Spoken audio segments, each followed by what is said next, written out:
అందరికీ నమస్కారం. మీ వెంకటరాముడు, కోడుమూరు నియోజకవర్గం, కర్నూలు జిల్లా. మనము సంతోషించాల్సిన విషయము, ఆంధ్రప్రదేశ్ రాష్ట్రంలో జనసేన పార్టీ మున్సిపల్ ఎన్నికల్లో పోటీ చేసినప్పుడు భీంశెట్టి వసంతలక్ష్మి గారు బోని కొట్టారు.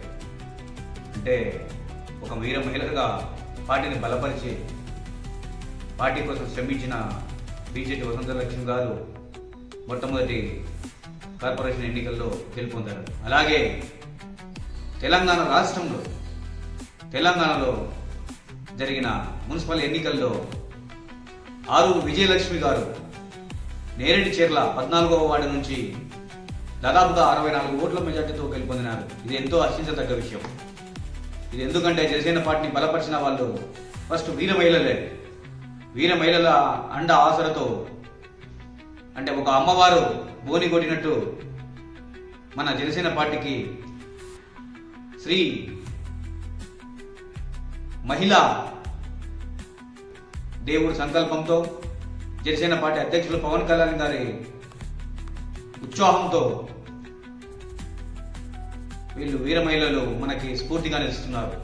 రాబో రోజుల్లో ఇంకా ఎన్నో విజయాలు అధిరోహించాలని,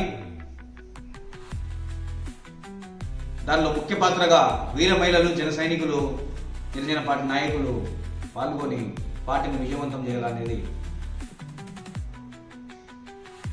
ఆశ. ప్రతి ఒక్కరికి పవన్ కళ్యాణ్ గారు ఒక ఇన్స్పిరేషన్గా నిలబడుతున్నారు. అంటే పిఠాపురం నియోజకవర్గంలో దాదాపు 42 మంది అనాథలను దత్తత తీసుకున్నాడు. అలాగే 2 తల్లిదండ్రులు లేని పిల్లలు జస్ట్ ఒక సోషల్ మీడియాలో పెడితే, ఆ సోషల్ మీడియాలో పెట్టిన దానికి ఒక రాష్ట్ర ఉప ముఖ్యమంత్రిగా ఉన్న పవన్ కళ్యాణ్ గారు స్పందించి వాళ్ళకి ఆసరాగా నిలబడి వాళ్ళ గృహం కానీ స్థలం కానీ ఇచ్చి గృహం కట్టుకోవడానికి సహకరించాడు. ఆసరా పథకం కిందగా వాళ్ళకి మేలు చేయడానికి పవన్ కళ్యాణ్ గారు ఎంతో ప్రోత్సహిస్తున్నాడు. సో అలాంటి నాయకుడు ఉండడము మన తెలుగు రాష్ట్రాల్లో, తెలంగాణ, ఆంధ్రప్రదేశ్లో అలాంటి నాయకుడు ఉండడం చాలా అరుదు అని చాలా ముఖ్యులు కూడా చెబుతున్నారు. పవన్ కళ్యాణ్ గారు స్వార్థం లేని రాజకీయాలు చేస్తున్నారు, వారసత్వం లేని రాజకీయాలు చేస్తున్నాడు. ఆయన వారసులు ఎవరు?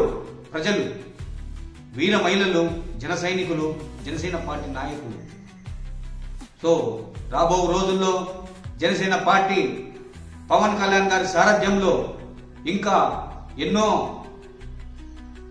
విజయాలను అధిగమించాలని చెప్పేసి కోరుకుంటూ, మీ వెంకటరాముడు, కోడుమూరు నియోజకవర్గం, జనసేన పార్టీ, కర్నూలు జిల్లా. Thank you.